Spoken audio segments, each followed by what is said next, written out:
the Hudson's back, my bro. It's back. How long? Yo, I think about 2 years. Is it 2 years, eh? I don't know, I'm sucking here, but It's a long time. I'm going to have to go back in history and have a look because I can't remember myself, you know. Some shit has happened. But yeah, let's see what's going to happen next. It's been a long time. it's been hooray! Finally! Finally! Yeah. Yes, so I looked it up in the records. It's been about 1.5 years since I last worked on the Hudson project. Can you believe it? My word, time just flies, eh? But yeah, I've had to deal with some pretty nasty curveballs in the last 2 years or so, which is the main reason why this project came to a grinding halt. Hey, but she's back! And I did get the Reno bug going as well, so that's a win. So just for the benefit of the guys who don't know, what we have here is the body parts, cab and so on from a 1939 Hudson Big Boy truck that is now mounted on a highly modified Isuzu chassis, late 90s, somewhere there. I'll show you just now, but let's quickly go back and take a look at what happened before.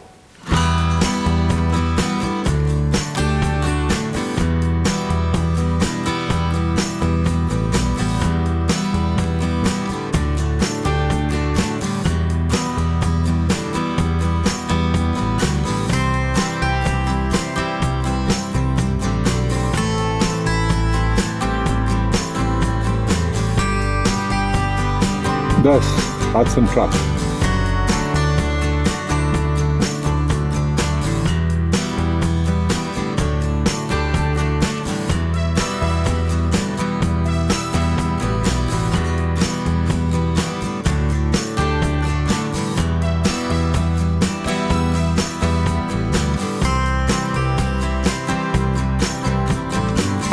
I think it's freaking awesome.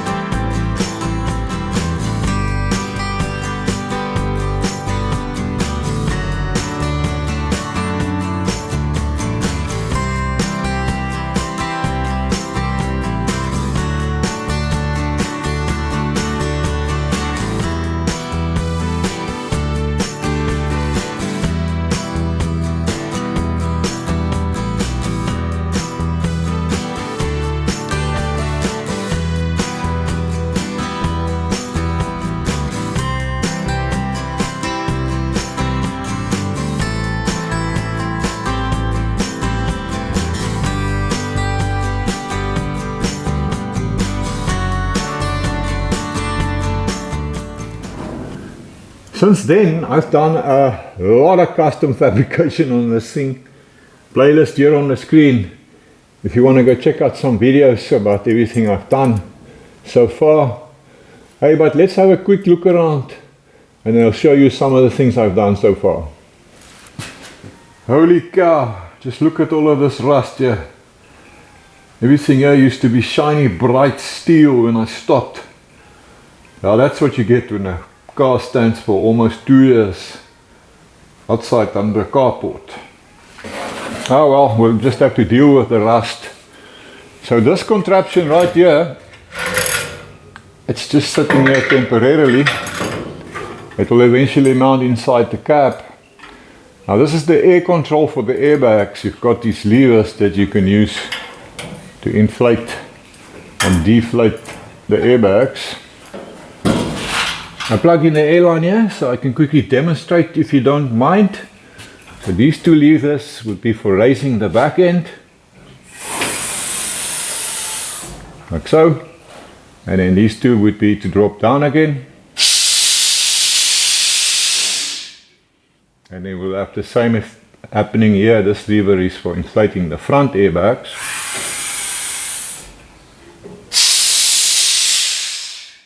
Airbags for the front also sit here in the back.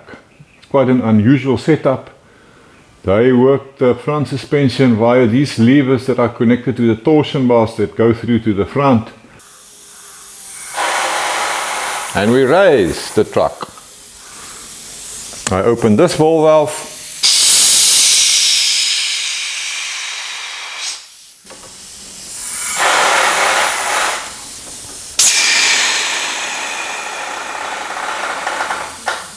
video up here on the screen if you want to see how all of this works.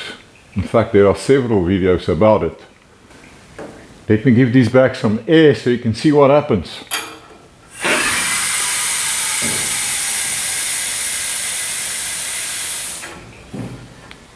Yes, now I still have some challenges with this whole system.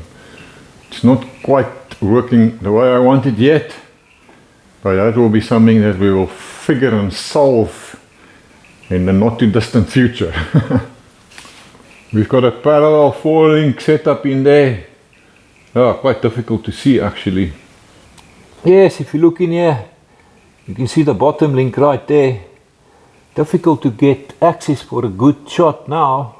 There's the back end of the top link, and then it runs all the way forward. And then in there, it connects. And way down there, you can see the bottom link as well. And then here we have a custom watch link that I built. If you're interested in building one of these things, check out this video up here, where we explore it very thoroughly. Yeah, just to think, you wouldn't say that all of this is new fabrication. Everything you see here, I think when I take this truck apart again, we're going to make all of this pretty, give it some nice paint. I think the old girl deserves that. This here is the air tank for the whole air ride system. I built this from an old small compressor tank. Now to make the airbag and the 4-link and everything else work, I had to cut off the back end of the original Isuzu chassis. So all of this is newly fabricated, and then it goes down there where it connects to the original Isuzu frame. Yeah, just look at this. Doesn't look like it, but all of this is newly fabricated. Here's what it looked like when I built it many months ago.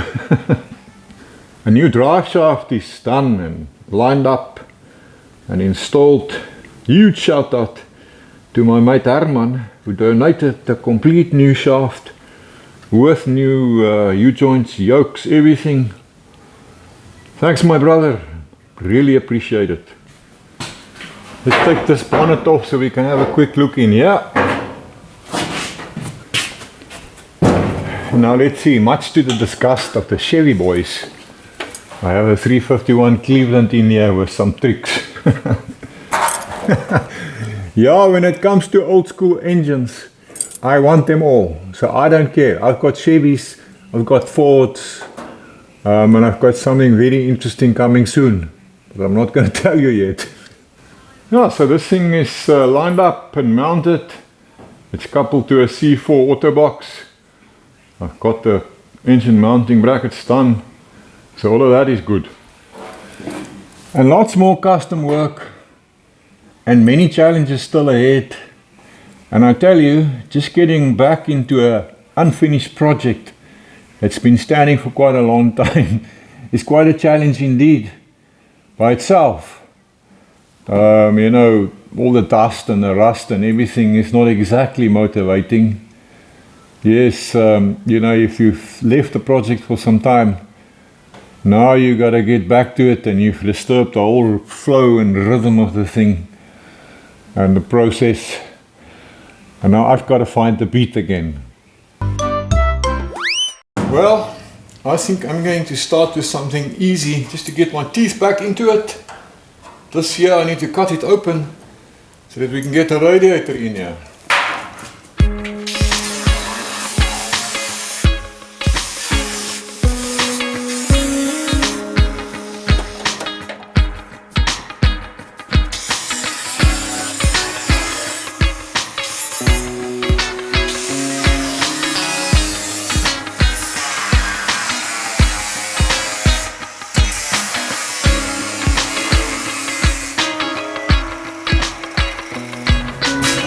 I'm also going to take out the grill for better access.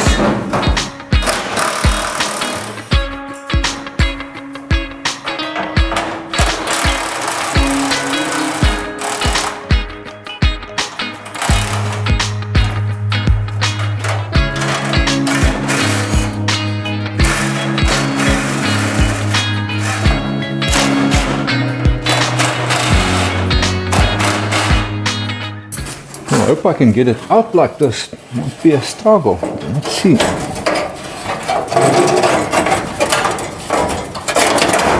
Ah, yes. Okie dokie, now I can get in here to these dusty regions. I need to drill 2 holes here in this cross member for the bottom mounting of that radiator. I have this custom radiator that was made for me by Etienne over at Silverton Radiators. Now I gave him some dimensions and a pattern that fitted the limited space I have, and then he fashioned it exactly, hopefully, according to my dimensions. I think he used a BMW core, if I remember correctly. Now we must hold thumbs that it does fit in the front of the Hudson. These 2 pins right here, they need to locate in a hole, and then it needs to be rubber lined as well to prevent rattles and, more importantly, chafe. You do not want a hole to develop in this bottom tank here, and it's just soft aluminium. Right, let's find out if it will fit. Careful now, we don't want to damage our new radiator. Yes, it seems to be going in. Easy does it. Easy, easy, easy.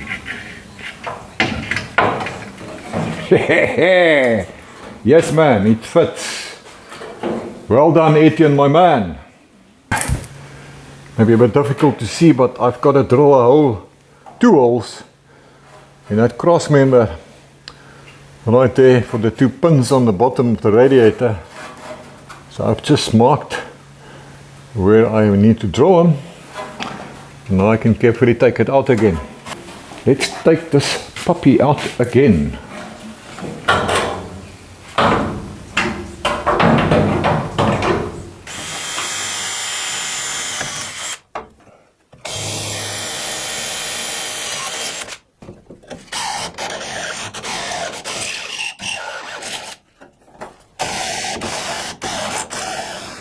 Yes, what an awkward spot to drill. But I've got my 2 holes.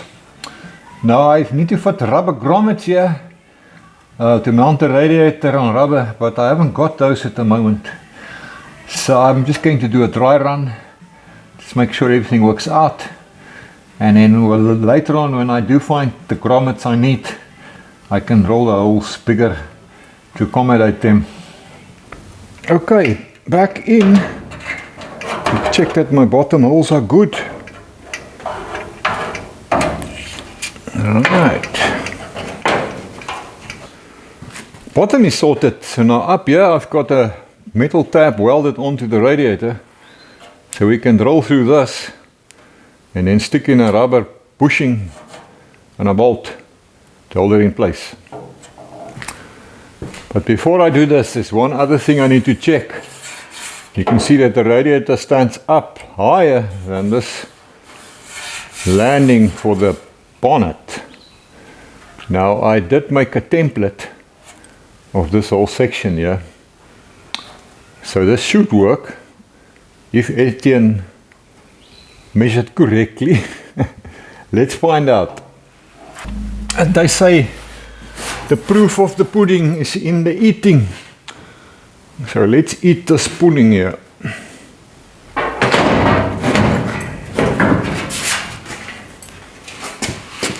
Let's see. Yeah, looking good so far. But I can't see in there. So let's get a hand in and feel the pudding.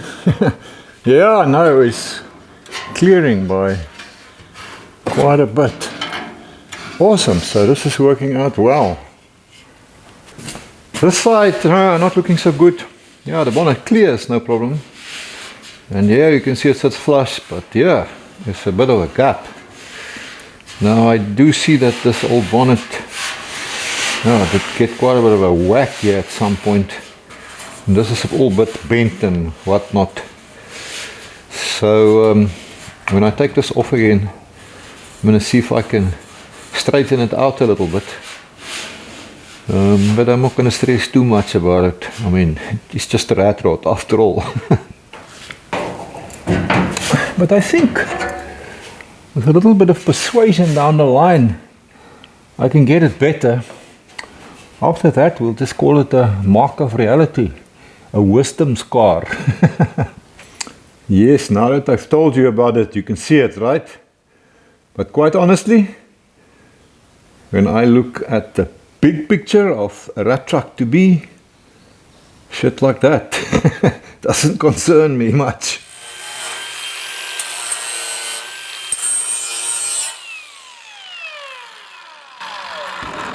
Yeah, it's all apart again because I just want to clean up all these cuts that I made. Don't tell my wife about this old towel I stole from her cupboard nearly 2 years ago. She doesn't know that I've got it, but I'm sure she doesn't miss it either. So I actually also, while I'm at this, I want to remove some of this white paint here. The whole truck had that white paint on it. And it looked to me like somebody had applied it with a brush at some point. It wasn't sticking very well and it didn't look too good. And then I started removing it everywhere here, as you can see, to expose this original blue color underneath. I like that. And I've already started taking some off here as well. But now underneath the white here, we've got this brown color. So the whole nose clip of this car, or truck rather, fenders, roll shell and all of that seems to be this brown color underneath. So I don't think it is the original that went with the blue part. Still, I don't like the white, so I'm going to take it all off as much as I can. And then, I don't know, maybe later on we'll see if we can match this brown with the blue. Do a bit of a patina patch-up job of sorts. Let's see.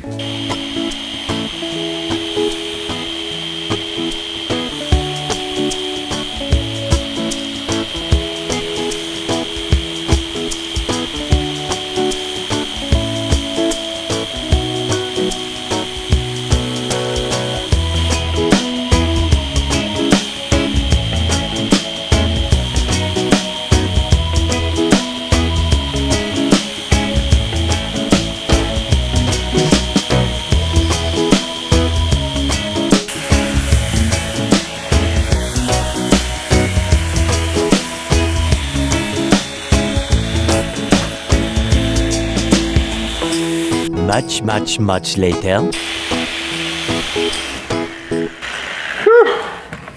Jeez, I've had enough of this nonsense for one day. But yes, look here, you can see the original brown that was hidden below that white. I'm pretty convinced that this paint was applied in 1939. And how cool is this badge, eh? First time also that I see the number on there, look, 112. I wonder what the significance of that is. Maybe one of you guys know? I don't know, maybe I can ask Professor Google. That's right, so the rad is back in. And I'm just pretty busy sorting out these top mountings.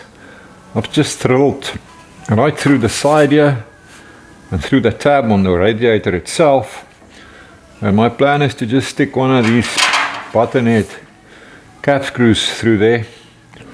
I think that'll just blend away in the end. I guess you could do a sort of a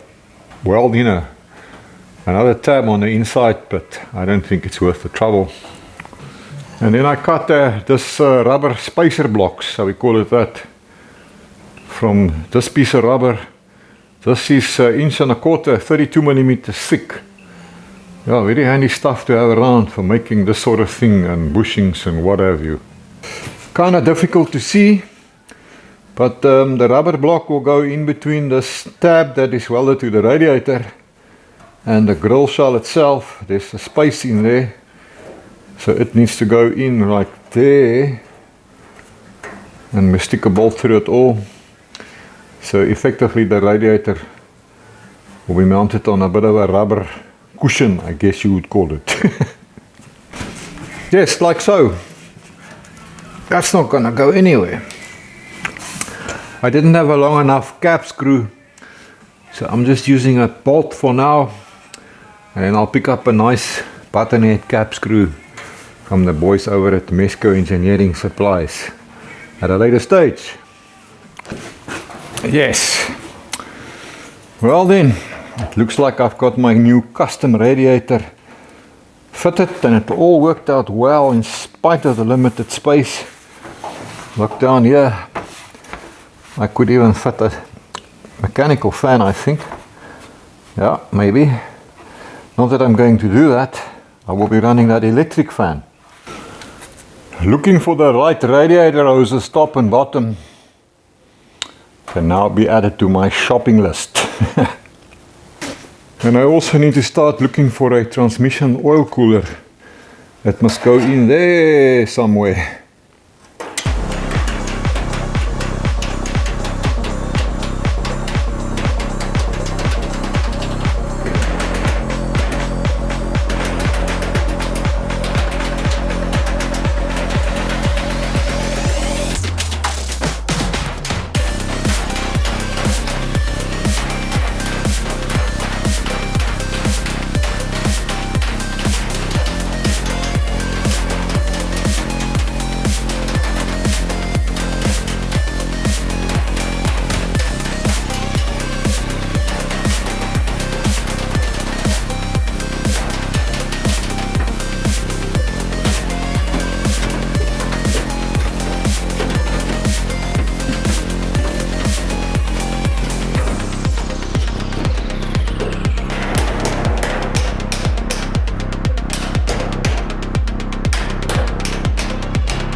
Now let's see if all that banging made things a little bit better here.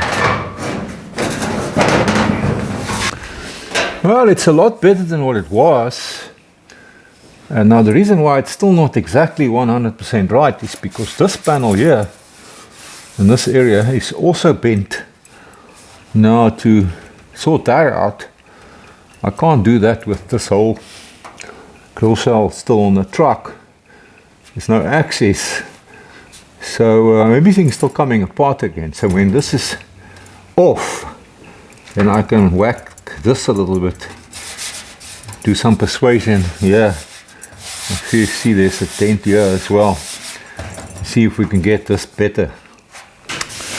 The crinkles that was in this area is a whole lot better, so I'm happy with that. Right here is still a bit of a dent. But access from the inside is not possible because of the bonnet's inner structure, and that would need to be removed to sort this out. Now, in the end, this is just a rat rod. So if that will ever happen, all the trouble to take out that inner structure to sort this out and then put it back in, weld it in place, yeah, I don't know. Now check this out. I'm pretty sure you did not know this. How cool is that?